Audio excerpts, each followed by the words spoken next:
توجہ کا طالب ہوں. ایک صلوات پڑھے محمد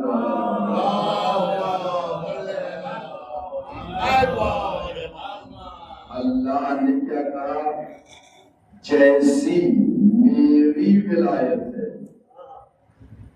ویسی ہی رسول کی ولایت ہے، ویسے ہی وہ جو حالت رکوع میں سکات ادا کر رہا ہے. یعنی جو میری ولایت ہے، لفظوں کو بدلو، جیسی میری حاکمیت ہے ویسی ہی رسول کی حاکمیت ہے، ویسی ہی مولائے کائنات علی کی حاکمیت ہے. یعنی جس طریقے اللہ یہ بتانا چاہ رہا ہے، جس طریقے سے تم میری حاکمیت سے خارج نہیں ہو سکتے، ہونا چاہو ہو نہیں سکتے. اس کا مطلب یہ نہیں کہ جو کافر ہے اللہ کی حاکمیت سے خارج ہے، نہیں، کافر ہے اللہ کو نہیں مانے لیکن اللہ کی حاکمیت میں داخل ہے، اللہ کی حاکمیت میں. تو جس طریقے سے اللہ حاکم ہے اس طریقے سے رسول حاکم ہے، اور اسی طریقے سے مولائے کائنات حاکم ہے.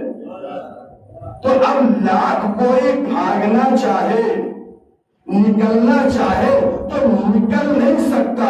جیسے ولایت اللہ میں ہے ویسے ہی ولایت علی میں بھی ہے. اب یہ اس کا مقدر ہے کہ علی کو نہ مانے اور جہنم میں چلا جائے. صلوات پڑھے اللہ.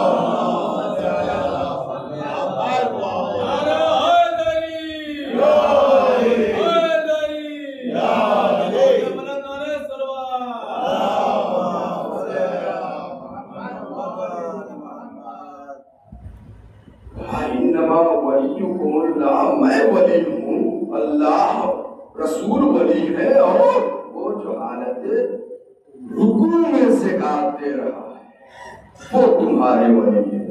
یعنی حاکمیت کے لحاظ سے کوئی فرق نہیں ہے، ولایت کے لحاظ سے کوئی فرق نہیں ہے. جس طریقے سے، کیوں؟ اس لیے کہ اللہ نے کوئی فرق نہیں ڈالا. انما ولیکم اللہ ورسولہ، کوئی فرق نہیں ڈالا، صرف ایک واو کے ذریعے سے عطف کیا.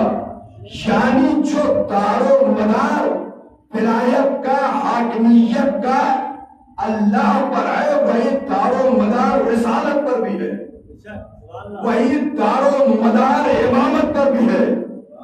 جو وحدانیت کا انکار کرے وہ کافر ہے. توجہ توجہ توجہ. جو وحدانیت کا انکار کرے، اللہ نے کہا وہ کافر ہے. جو رسول کی ولایت کا انکار کرے وہ کافر ہے، اور جو علی کی ولایت کا انکار کرے وہ بھی کافر ہے.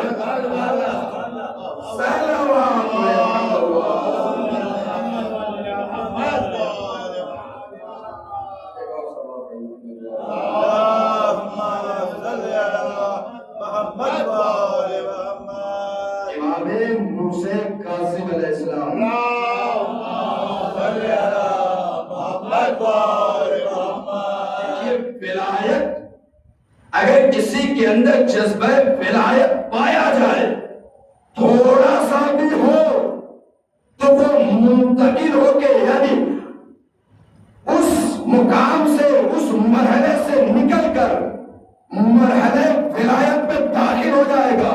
شرط یہ ہے کہ اس کے اندر جذبہ ولایت پایا جائے. اگر جذبہ ولایت ذرہ برابر بھی ہوگا تو ولایت علی میں آ جائے گا. بھائیو، حور جیسا گنہگار کوئی نہیں تھا اس مقام پر. جب نجام فرض پہ ہاتھ ڈالا تو حور جیسا گنہگار نہیں تھا، لیکن اس کے اندر جذبہ ولایت پایا جا رہا تھا. تو اپنے ہاتھوں کو چھوڑ دیا کر کہا حلی توبتن، یہ اپنے رسول اللہ کیا ہمارے لیے توبہ ہے؟ نواز رسول کے نواز نے کہا انت حر فی الدنیا والآخرہ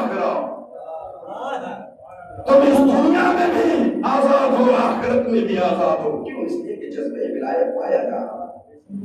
امام موسیٰ کاظم علیہ السلام کی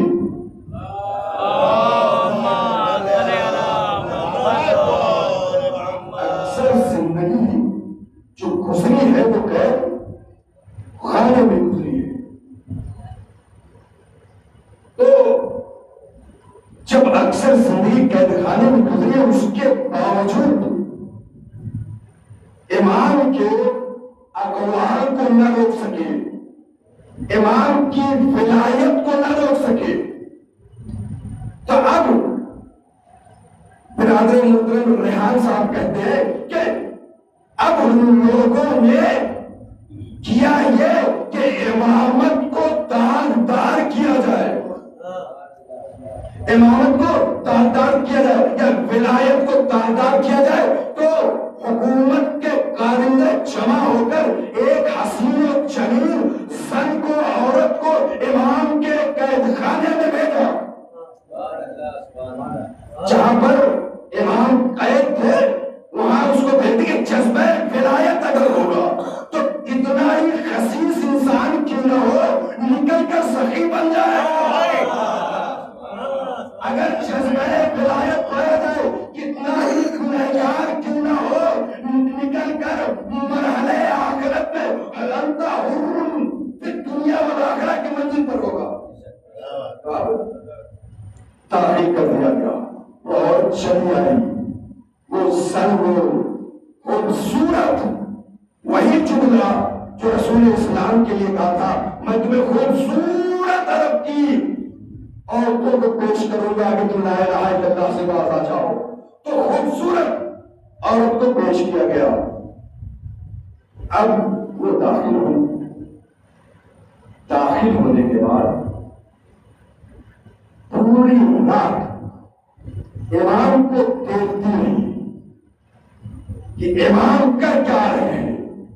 امام اپنی تسبیح میں، اللہ کی تحلیل میں، اللہ کی تقدیس میں ایسی گزاری کہ وہ جو زن فاحشہ بن کے آئی تھی اس کے اندر جذبہ ولایت پیدا ہوا. امامت کی عبادت کو دیکھا، امامت کے کردار کو دیکھا، امامت کی تقدیس کو دیکھا. ایک مرتبہ جو امام آگے اپنے سر کو مسجد معبود میں جھکائے ہوئے تھے، اس نے دیکھا کہ امام جھکائے ہوئے پیچھے سے اس نے ہاتھوں کو اٹھایا، معبود معبود مجھے معاف کرنا، مجھے معاف کرنا، مجھے معاف کرنا. فوراً اپنے سر کو سجدے میں رکھ دیا.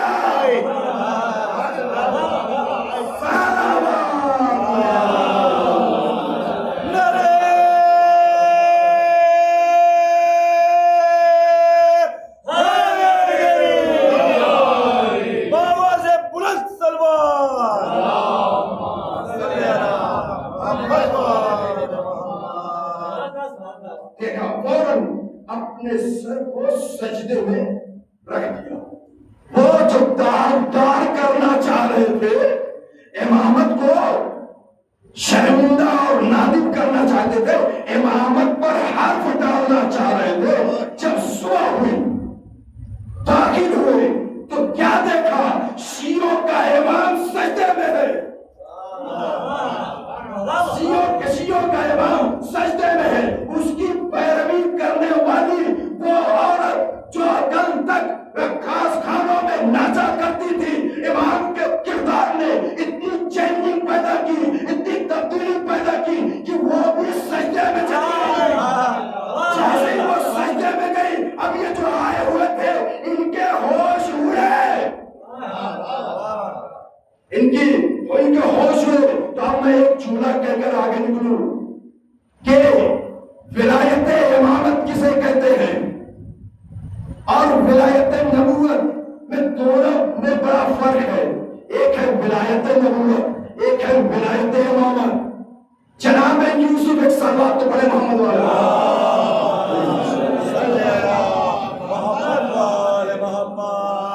جناب یوسف علیہ السلام